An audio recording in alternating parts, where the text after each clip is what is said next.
Hello everyone, my name is Ana Rita Cruz. I'm a sociologist professor at the Faculty of Economics of the University of Algarve.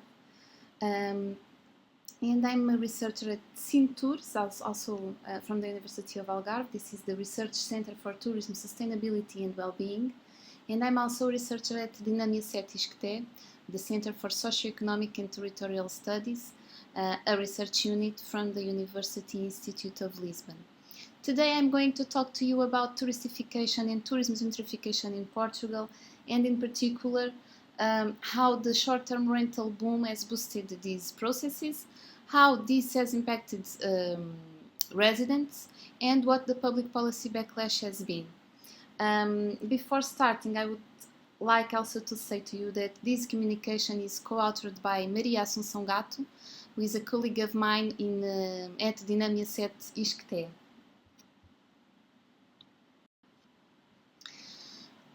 This communication will follow these 6 topics. First, I will give you some theoretical notes and offer the policy framework regarding touristification and tourism gentrification in Portugal. Then I will let you know about the methodology approach, the one we used to study the situation, and will present you the results of short-term rental analysis in Portugal, as well as the policy responses to it. I will then conclude with some final notes to resume and to leave you the main takeaways. Regarding the theoretical framework, conceptually the process of touristification and tourism gentrification have often been taken to mean the same thing, but there are differences to be noted. When we talk about gentrification, we are talking about territorial reorganization through the reconversion of uses, particularly the industrial uses, and the replacement of occupants from lower socioeconomic strata by higher ones through land and property valuation. But when we talk about touristification, we are talking about a process that is complementary as it adds new profiles of stakeholders that are competing for the same territories and expanding their attractiveness and adding value. Although both of these two processes are structural for the change in urban territories, the essential differences lies in the fact that touristification is a much broader process of urban transformation, which leads to tourism gentrification, being also true that the two processes feed off each other. Two elements converge towards the touristification of cities, which affects connotable with tourism gentrification. On one hand, the short-term rental offers boom in more central residential areas, which attract tourists to these areas. On the other hand, the valorization of tourism experiences around the live like a local paradigm, which refers to going on vacations to discover or experience the local way of life for a few days. And to do this, there is nothing better than escaping the traditional tourism accommodation, the hotels, the resorts, for instance, and using the accommodation available in areas not traditionally dedicated to tourism accommodation. Often in residential buildings, through peer-to-peer platforms, you may know, such as Airbnb, Homestay, Booking, and so on. And the idea is to allow tourists to blend with the local residents and not to stand out as the ideal type of tourist. All of these would not have had significant consequences were it not for the scale it has taken on in a relatively short space of time. And that caused very negative effects such as over-tourism, the residents' displacement, and the characterization of cities or neighborhoods or districts, the erosion of quality of life, and the loss of attractiveness and tourist value of the cities. These effects, of course, underline the vicious circle that we are facing. What feeds this new and this big demand, this tourism demand, is simultaneously being destroyed by it.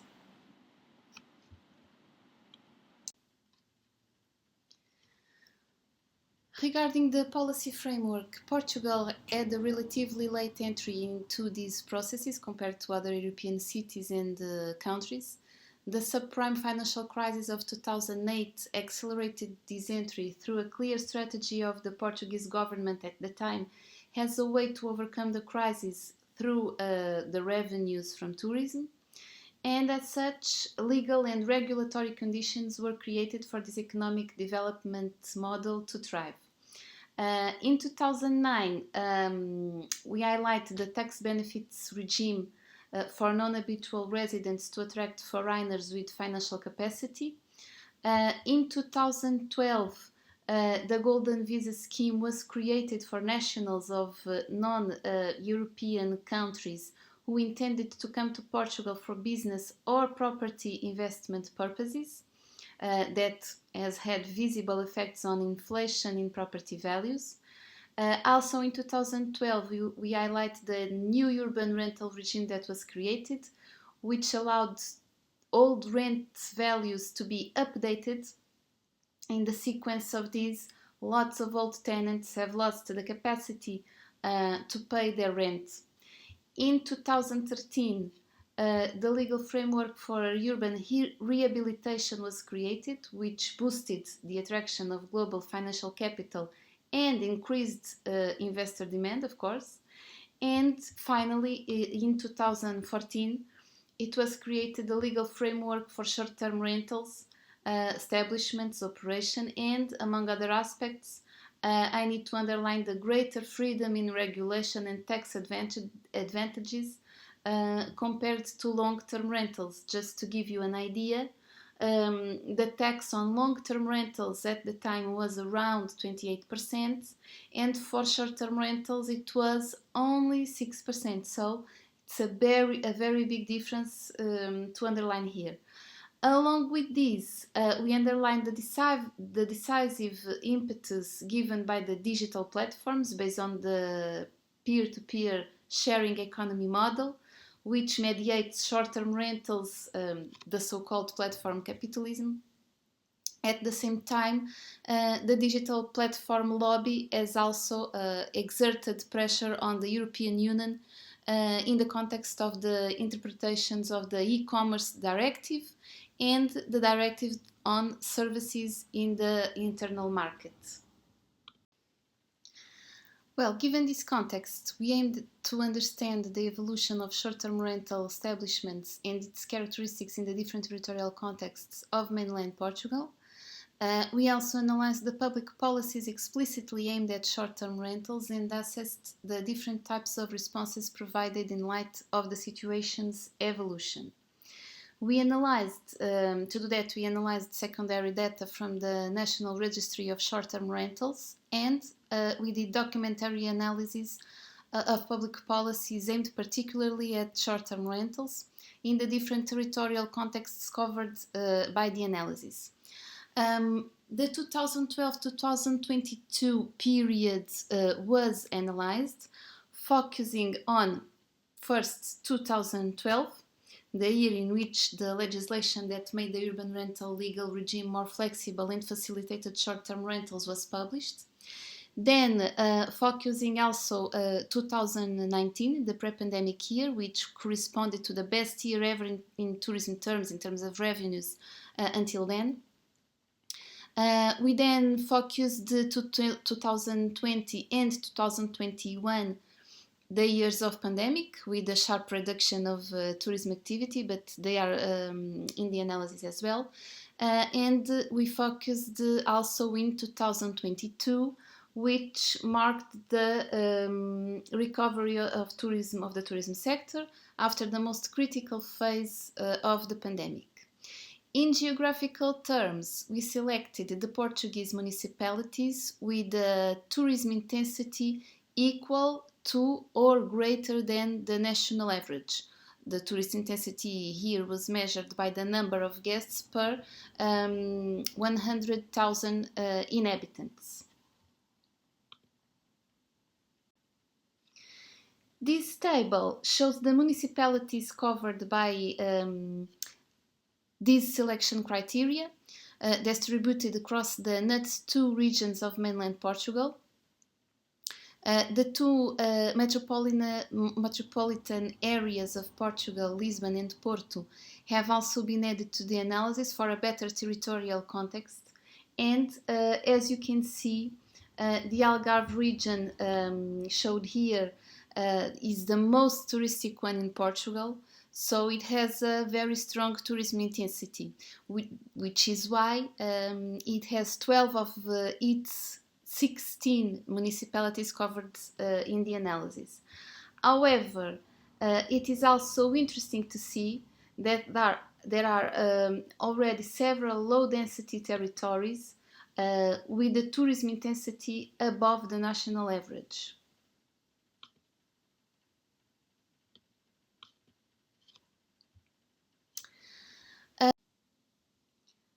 This table shows the share of short-term rental establishments in Portugal between 2012 and 2022, broken down by the periods I've mentioned earlier. The first 5 columns refer to the new registrations of short-term rental establishments, and the last 5 show the total number of registrations, so it is the cumulative. The percentages shown for NUTS2 regions are calculated in relation to the national total, and the percentages of municipalities are calculated in relation to the total for each respective region. So, until 2012, short-term rentals in the Algarve was a complementary offer to traditional tourist accommodations, the hotels, the resorts and others, and were consisted of smaller guest houses and lodgings with conventional business model. After 2012, the growth of short-term rentals in the Algarve followed the same pattern as the rest of the country, short-term rentals accommodation via digital peer-to-peer accommodation. The year of 2012 reveals a very different reality from the one seen in 2019. The change seen is just 7 years, is very significant in quantitative terms, but also in the territorial distribution of short-term rentals, and it was induced, of course, mainly by the legal framework implemented in that period of time, as I was telling you about earlier. In the Lisbon metropolitan area in 2019, the municipality of Lisbon alone accounted for 75% of all short-term rentals in this area. Similarly, in the North region, the metropolitan area of Porto concentrated 67% of the total number of short-term rentals in the entire region, with the municipality of Porto holding around half, 51%. The registration of new short-term rental establishments followed the same trend, demonstrating the continuing process of deconcentration of short-term rental establishments from the Algarve region to the Lisbon metropolitan area, in particular, of course, in the city of Lisbon. The North region, in particular the city of Porto, and the region of Centro, in particular the municipality of Nazaré. During the pandemic crisis, the situation continued in 2020 and 2021, and in 2022 there was an economic upturn in the tourism sector, and this was also evident in the short-term rental analysis in Portugal. One of the most relevant data points is the fact that the proportion of short-term rental establishments, as well as registrations and of new establishments in the North region, continued to increase compared to the Lisbon metropolitan area and the Algarve, where most of the country's short-term rental establishments are concentrated. This table is based on the same dataset as the previous and has the same presentation order regarding new registrations and total short-term rental registrations. However, This one shows the growth rate of short-term rental establishments in Portugal for the analyzed periods. So, as you can see, the data confirms the explosion of short-term rental establishments in Portugal between 2012 and 2019. The growth rate of short-term rentals registration in mainland Portugal was more than 900%, with the city of Lisbon standing out with a growth rate of more than 7,000%, the city of Porto with more than 4,000%, followed by the city of Évora also with more than 4,000%. Regarding the growth in registration of new short-term rental establishments between the same period, 2012 and 2019, Porto accounted for more than 3,000%, the city of Faro in the Algarve with the same values, more or less, and Lisbon with more than 2,000%. So these are the three cities that stand out in this analysis. The years of the pandemic between 2019 and 2020 and 2021 show a generalized decrease in new short-term rental registrations and a relative stagnation in the expansion of the phenomenon verified by the total number of short-term rental establishments. This trend reversed again from 2021 to 2022, with all regions and almost all the municipalities analyzed showing a positive and sharp increase in the new registrations and, consequently, in the total number of short-term rental establishments. So these figures reveal the explosion of the phenomenon of short-term renting in urban areas, which has become widespread in Portugal. And it's is noteworthy that it has spread to smaller urban areas such as Óbidos, Odmira in Alentejo, and Mértola also in Alentejo, Castro Marim in the Algarve, among others.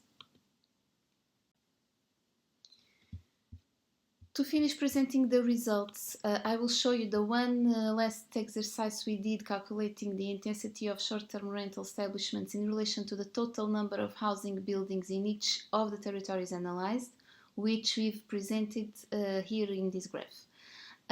We can see that in the Algarve, the intensity of short-term rental establishments in relation to housing buildings is very high in almost of the municipalities analyzed, with nearly half of all existing buildings in Vila do Bispo here being officially registered as short-term rental establishments in 2002. In the metropolitan areas of Lisbon and Porto, the intensity of use of existing accommodation for short-term rentals is more or less 2,000%. However, when we look at these core municipalities, the cities of Lisbon and Porto, the figures show a much more significant proportion, 6% and 7% respectively. So this indicator shows that the phenomenon also exists outside the major urban centers such as Lisbon and Porto, or outside the traditionally more touristy regions such as the Algarve, as can be seen, for example, in the cases of Terras do Boro, Nazaré, Óbidos, and also Odmira. Faced with this short-term rental boom in Portugal and its obvious impacts in the residents, we wondered what the response had been regarding the public policy. We did this analysis locally, since the powers to regulate short-term rental establishments were, until recently, only in the hands of municipal authorities. To summarize, in Lisbon and Porto, where the phenomenon has gained the most scale in a short time, several measures have been taken to mitigate the impacts on the residents. Still, much more need to be done to limit the explosion of short-term rental establishments. In regions like the Algarve, Portugal's most touristic region, the Alentejo, a very demographically and economically depressed area, and the Centro, traditionally not that much dedicated to tourism, the short-term rental boom has not yet been seen as a problem, but rather as added value, a source of new revenue and better economic performance. So, in this sense, the local authorities have not taken any measures to curb the phenomenon, which continues to expand. However, the problem is so evident that in 2023, last year, the central government decided to create measures at the national level to limit the growth of short-term rentals in the country and to support residents suffering from the impacts of this phenomenon, particularly regarding housing.